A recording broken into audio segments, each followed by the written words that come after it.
دیکھیے گا اس ناچنے والے کو اللہ تعالیٰ کی ہدایت ملنے کے بعد کیسے لوگوں کو سمجھا رہا ہے. پاس اس کا ریکارڈ موجود ہے لوہے محفوظ میں, اور کرامن کاتبین بھی اس سے برابر لکھ رہے ہیں. وہاں انکار کی کوئی گنجائش نہیں ہوگی.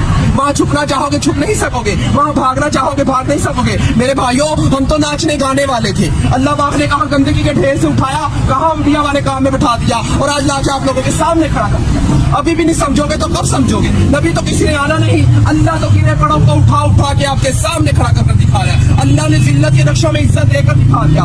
ہمیں تو جائز نجائز پاکی نپاکی حرام حلال کی پہچان ہی نہیں تھی. ہم لوگ تو سمندروں کے اندر تھے, آپ لوگ تو کنارے پہ کھڑے ہو. ہم تو اندھیروں میں تھے, آپ لوگ تو روشنی میں کھڑے ہو. ہم تو بے عقل تھے, آپ تو عقل والے ہو. مگر اللہ پاک بے عقلوں کو عقل دے دے کے بھیج رہا ہے. ابھی بھی نہیں سمجھیں گے تو کب سمجھیں گے؟ اللہ کہے گا میں نے علماء بھیجے, دین کے دائی بھیجے, مفتی بھیجے, قاری بھیجے, حتیٰ کہ ناچنے گانے والوں کو بھی ہدایت دے کے آپ کے سامنے کھڑا کر دیا تھا, اور وہ بھی یہی کہہ رہے تھے لوگوں اللہ کی طرف آ جاؤ. وہاں کوئی عذر چلنے والا نہیں. اللہ دنیا میں سارے عذر پورے کیے جا رہے ہیں. اگر آپ لوگ دین کا کام مقصد بنا کر نہیں کریں گے تو اللہ ہم جیسوں سے دین کا کام لے گا. اللہ کسی کا محتاج نہیں ہے, ہم سب اللہ کے محتاج ہیں. ابراہ کے لشکر کو اللہ پاک نے پرندوں کے ذریعے ابابیل کے ذریعے ہلاک کیا اور بیت اللہ شریف کی حفاظت فرما کر دکھائی. نمرود کو ایک مچھر کے ذریعے ہلاک کیا. جس بادشاہ کے تخت پر بیٹھ کر وہ سجدے کروایا کرتا تھا, اسی بادشاہ کے تخت پر بیٹھ کر اللہ پاک نے اس کے سر میں چتر مروا کے دکھائے. اللہ کسی کا محتاج نہیں ہے, ہم سب اللہ کے محتاج ہیں. میرے بھائیوں, اگر یہ تبلیغ کی محنت نہ ہوتی تو ہم جیسے کیسے راہ راستے آتے؟ یہ کام بالکل حق اور سچ ہے میرے بھائیوں, یہ انبیاء والا کام ہے. نبی تک کسی نے آنا نہیں ہے. اگر یہ تبلیغ کی محنت نہ ہوتی,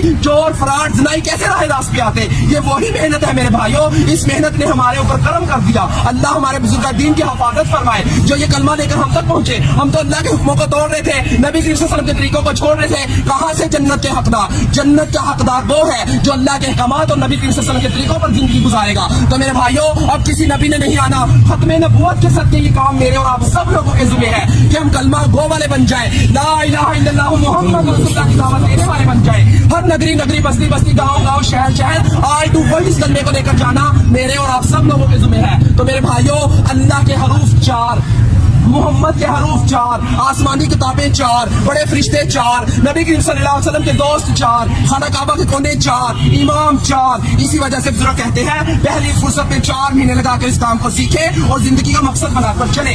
سیکھنے کے لیے 4 مہینے, کرنے کے لیے پوری زندگی, پھرنے کے لیے پوری دنیا. تو میرے بھائیوں, سیکھتے سیکھتے کرنا ہے اور کرتے کرتے مرنا ہے. تو میرے بھائی, یہ دنیا ہمارا امتحان ہے, عبادت ہماری پہچان ہے, اور دعوت اللہ ہمارا کام ہے. ہم تو اس کام کو کرنے کے لیے موت تک ارادہ